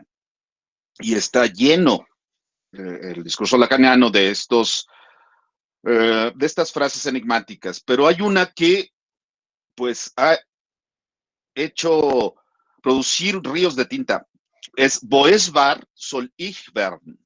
¿No? Wo es wahr, soll ich werden. ¿Qué significa? ¿No? Ahí se juega gran parte del fin telos de la clínica, ¿no? Y los psicólogos, los psicoanalistas del yo dicen que significa una cosa y los lacanianos dicen que significa otra, pero está lleno de mensajes encriptados, una atmósfera misteriosa, un halo enigmático del psicoanálisis que de pronto hace extraviar la comprensión. Y si renunciamos a la razón, y es ahí el talón de Aquiles de los posmodernos, no estoy diciendo que ni Bernardo ni Lidia sean posmodernos, pero sí yo estuve conviviendo con muchos aspirantes a psicoanalistas y muchos psicoanalistas que incluso fueron mis maestros y efectivamente adoptaban el credo posmoderno de manera acrítica porque les sonaba bien esto de cuestionar a la razón o algo más fuerte, ¿no? A la razón occidental, patriarcal, capitalista, neoliberal, salvaje, etcétera. Y hoy en día, por ejemplo, están postulando una relectura, pero decolonial del psicoanálisis.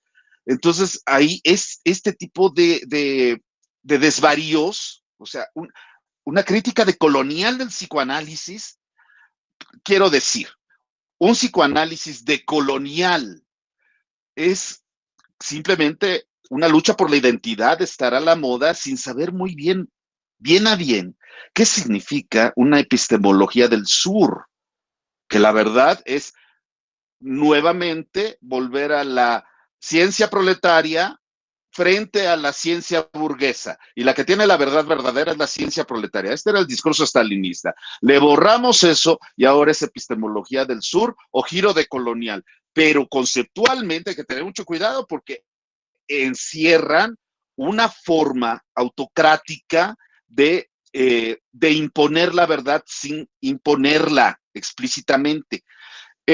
Un saber que no se sabe y entonces cómo llegamos a saberlo. Ah, no, bueno, este es tu deseo, ¿no? Y en tu deseo, pues tú lo tienes que descubrir, puta madre. Había una anécdota muy, muy chistosa porque yo estuve en psicoanálisis y recomendé a un amigo, pero que tenía un gran problema, no hablaba. O sea, sí hablaba, pero no hablaba cuando se trataban cosas serias.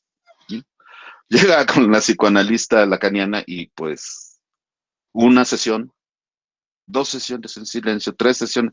Después de las entrevistas previas, que ahí se habló, pero se aterró cuando pasó al diván. Y entonces ahí fue todo, a mí me causaba así, ¿cómo le haces? No, pues así pasa todo el tiempo. Y no te pregunta nada, no me pregunta nada. Nada más me dice, ¿qué piensas? Y yo no pienso en nada. Bueno, ahí evidentemente esos son uno de millones de anécdotas de la clínica que pueden ser rediscutidos. Ya nada más pido un minuto para terminar lo que quería decir. Es que en el análisis de la evolución de la obra de Freud, del desarrollo de Freud, cada vez va siendo más importante lo social, lo vincular, lo relacional, ¿no? Entonces, si bien empieza con una pretensión de ser un científico social, no, ya me equivoqué, pero es lo que quiero decir en realidad. Si bien en un inicio hay una pretensión de ser un científico natural, en la medida en que va profundizando la comprensión del inconsciente, se va dando cuenta que el inconsciente es el nombre de algo más complejo que tiene que ver con lo que él le llamó lo antropológico social. Y así hasta terminar su último escrito, que es sobre religión. Y en consecuencia, pues tenemos toda una evolución de la obra de Freud hacia lo social, sin meterse en la Methodenstreit, que es precisamente la discusión que se da en 1883, que se empieza a darse en 1883 acerca de la diferencia entre explicar, causa-efecto, e interpretar.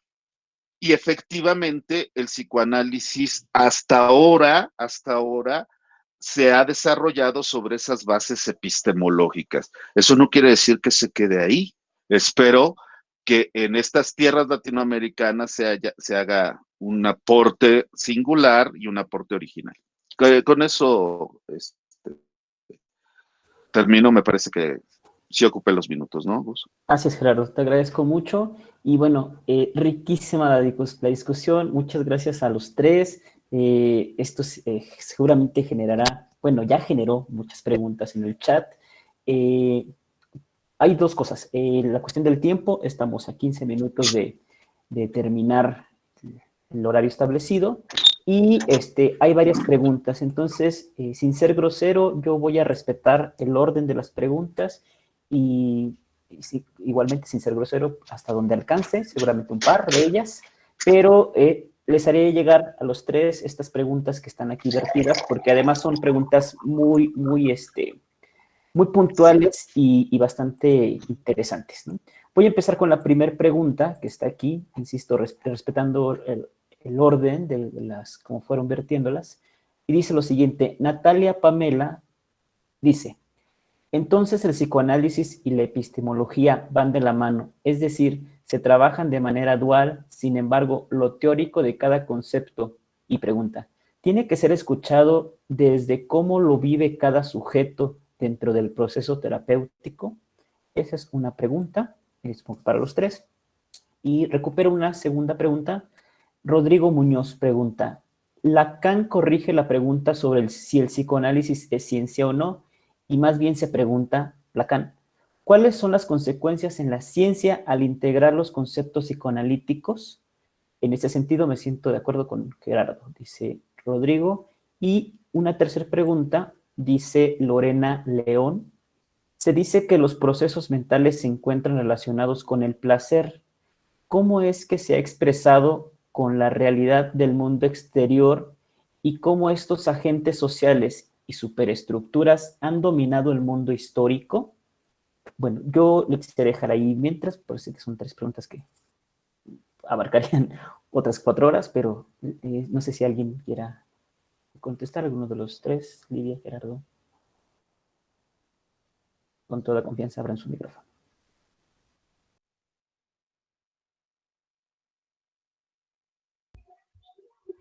Pues vaya pregunta, ¿no? Sobre todo la última, muy grande. No sé, esta parte, ¿no? De que comenta Natalia, ¿no? De que si el psicoanálisis y la epistemología van de la mano, ¿no? Y la pregunta como tal tiene que ser escuchada desde cómo lo ve cada sujeto dentro del proceso terapéutico. Pues uno habla, ¿no? Uno cuando va a análisis habla y si salen conceptos o no, pues justamente ahí, no sé, depende de quién sea el que escuche también, ¿no? Pero justamente los conceptos son cerrados, pues ese es como mi problema con el concepto, ¿no?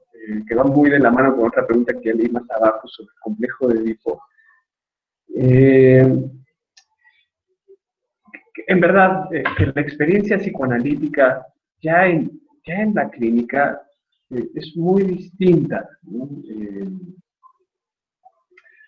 A la discusión, pero no por eso que la discusión deje de atañir lo clínico. Eh, a mí me parece que es importante que los psicoanalistas sí conozcan epistemología, por supuesto que sí, pero para poder desmarcarse de ella. Tal vez así contesto un poco la pregunta, que no creo que la respondí. Gracias, Bernardo. Lidia. ¿Cualquiera de las 3 o una o cómo nos organizamos? Porque, Cualquiera de las 3, Lidia, que sientas que ok, quieras es emplearle. que me parece que aquí hay híjole, una dirección como muy, muy importante, y esas son las ballenas y los osos que mencionaba al inicio, ¿no? O sea, justamente esas son las diferencias, porque, como les decía hace un momento, el concepto o los conceptos comprenden, ¿no? O sea, lo que hacen es una comprensión, ¿no? Así como lo estoy poniendo con mis manos, ¿no? O sea, no es nada más algo que pasa por la razón o el entendimiento, sino que tienen que ver con lo que decía Bernardo y como lo dije en mi presentación, ¿no? Son, digamos, conjuntos cerrados, ¿no? Y, y ahí sí hay un tema porque cuando estaba poniendo o haciendo mi presentación, yo decía que en psicoanálisis, los psicoanalistas no cedemos a la demanda, ¿no? Y el concepto, digamos, al momento de querer comprender, ¿no? Al querer entender, al conceptualizar una experiencia, pues es un poco ceder a una demanda de entendimiento, ¿me explico? O sea, estoy comprendiendo y estoy cerrando un conjunto que está abierto, ¿no? Entonces, coincido con Bernardo, ¿no? O sea, me parece que la clínica y la epistemología, o la clínica psicoanalítica y la epistemología, pertenecen a cosas distintas, ¿no? O sea, son campos separados. Yo no creo que vayan de la mano, ¿no? En ese sentido, estoy intentando como juntar un poco o responder un poco a las preguntas, porque hay como ciertas directrices que siguen estando como juntando dos conjuntos que van pues separados, ¿no? La última, cuando Lorena se pregunta cómo es que se ha expresado con la realidad del mundo exterior y cómo estos agentes sociales y superestructuras han dominado el mundo histórico, y lo relaciona, o sea, la pregunta viene relacionada con el placer, ¿no? Híjole, es muchísimo. O sea, yo no sé si aquí podríamos hasta ¿no? Intentar hacer otro encuentro solo para hablar de eso, porque, híjole, está muy complicado, ¿no? Está muy complicado realidad, placer, mundo exterior, dominación, no sé qué de eso, y con esto cierro, no sé cómo eso pueda ser contestado desde la práctica, ¿me explico? O sea, me parece que no hay que perder de vista que el psicoanálisis es una clínica y que es una práctica, ¿no? Y que la experiencia del psicoanálisis, digamos, es lo que se transmite en transferencia y lo que se ha venido transmitiendo a lo largo de los años. Entonces, no sé si con esto puedo un poco abrir las dudas, ¿no? O abrir las preguntas. Excelente, sí, Lidia, muchas gracias. Para el doctor Gerardo hay dos directas para él. Me gustaría planteárselas para que se quede, bueno, sean dirigidas a él. Juan Antonio López Mora pregunta, doctor Gerardo, gracias por contrastar los conceptos freudianos con las teorías hegelianas y por ende marxistas.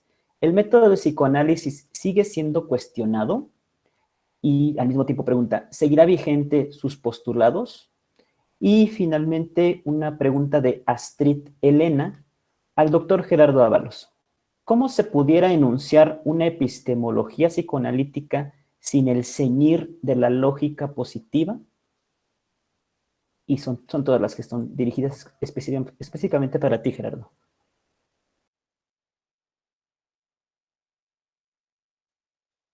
Muchas gracias.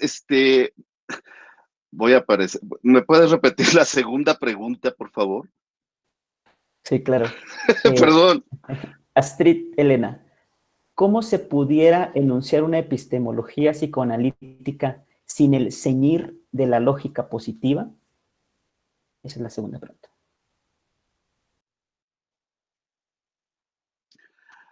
La lógica positiva. O sea, la lógica del positivismo, me parece, ¿no? Supongo que se Sin refiere la a eso. lógica del positivismo. Pues lo que pasa es que lo que hace Freud es ejemplar, ¿no? Porque hace conjeturas. Y explícitamente dice que no hay todavía las herramientas para comprobar algunas de las tesis torales del psicoanálisis, ¿no?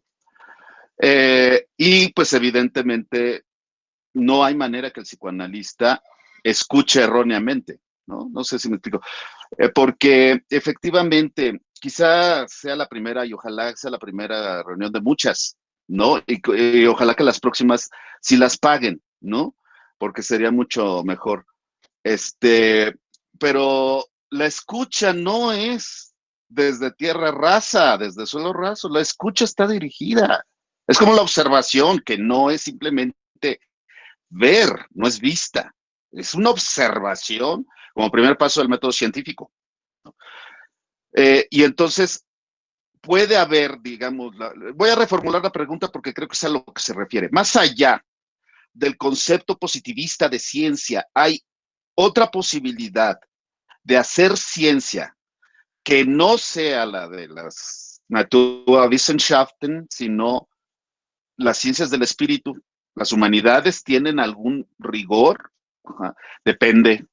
La literatura tiene una técnica, tiene un método, no nada más escribes lo que se te va ocurriendo, igual que la pintura, ahí hay técnica, pero no solo técnica, hay concepto. Distingo entre categorías y conceptos como una distinción básica elemental. En ese sentido, lo ligo como la respuesta a la primera pregunta. El psicoanálisis sigue siendo cuestionado desde el punto de vista metodológico y seguirá siendo cuestionado. Y desde el punto de vista clínico, pues efectivamente a algunas personas sí les funciona e insisto, desde el punto de vista de la medicina, pues el psicoanálisis cura en ese sentido de que implica un cuidado de sí, ¿no? En la lógica de la transferencia, de acuerdo, algunas de las personas, entonces, para algunas personas, el psicoanálisis cura en ese sentido de cuidado de sí. Alivia, claro que alivia, hablar alivia, Pero hablar dirigido no es hablar a tontas y a locas. Eso no es la escucha y esa no es la palabra en el diván. O sí, pero con una intención, ¿no? Acuérdense, análisis terminable e interminable, que es uno de los últimos textos de Freud. Pero no sana, o sea, no te rehabilita. Estás neurótico, ya no vas a ser neurótico después de 7 años de venir aquí y te doy de alta con una carta de lista. No, no, no, no, eso no pasa, eso no pasa. Y es indudable que no pasa. Ahora, lo que decía Bernardo es rigurosamente cierto. Todos los casos de Freud, en ninguno tuvo éxito. Y hay que decirlo, hay que decirlo. Y esto hay que discutirlo, de dónde viene y hacia dónde nos lleva. Nuestra comunidad científica de pronto y la no científica tiene la piel desde antes, ¿no? Esto del jarrito de Tlaquepaque, esto sí nos caracterizaba y caracteriza a la comunidad científica mexicana en muchos sentidos y a todas las comunidades de profesionales en general y donde hay debate, ¿no? De pronto se convierte en unas discusiones que ya no son discusiones, sino unas peleas políticas.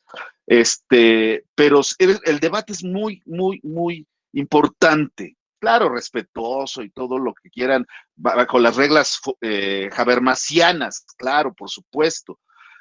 Es que tenemos presupuestos a la hora de usar categorías y usar conceptos. Hay presupuestos. Y entonces no podemos decir que no, el psicoanálisis no tiene ninguna de esas utilidades de la ciencia positiva. Ahora, hay para algunos, ya con esto termino, hay algunos para los que el psicoanálisis en realidad, en lo que dice Freud, de que va a llegar un momento en que esto se resuelva ya no con la deducción conjetural de episodios históricos, sino con física y química. Esos enigmas que solía hacer Freud. Y eso quiere decir, por ejemplo, para Jung, que el psicoanálisis, cuando tenga éxito, desaparecerá. Yo digo que pues es complicado porque es una práctica, ¿sí?, social. Y a mí me parece indispensable para las ciencias sociales. Eso lo voy a seguir defendiendo. Nada más. Te agradecemos, Gerardo. Y bueno, cuestiones de tiempo, el tiránico tiempo, por ahí he escuchado en algún lado, pues nos obliga a terminar esta sesión.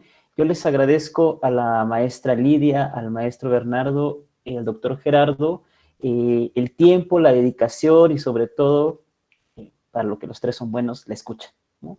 Y les agradezco que, pues que nos una, a propósito del psicoanálisis, la palabra, ¿no? Muchas gracias a todos los que se han conectado y gracias a Invención de la Mente en general por haber organizado esto. En efecto, vamos a trabajar, les adelanto, Invención de la Mente va a trabajar un seminario de epistemología y psicoanálisis. Ahí me estoy poniendo de acuerdo con la maestra Lidia y con el doctor Gerardo para ver cómo podemos trabajar algo ya más a profundidad, ¿no? Porque por ahí una pregunta muy curiosa que alguien dice, a ver, entonces el psicoanálisis es ciencia, ¿sí o no? Qué bueno que se quede la pregunta, entonces, para que se angustien y genere más interrogantes. Les agradezco mucho a todos, gracias, Lidia, me dio mucho gusto verte. Bernardo, un gusto haberte conocido y Gerardo, como siempre, un placer compartir espacios contigo. Gracias a todos y que tengan una excelente noche y un buen fin de semana. No, muchas gracias. Muchas gracias, Gustavo, Gerardo, Bernardo. Igualmente, que sea la primera de muchas. Gracias, igual. Hasta luego. Ojalá. Yo creo que sí. Sí. Mucho gusto, sí. Bernardo. Hasta luego. Gracias. Muchas gracias.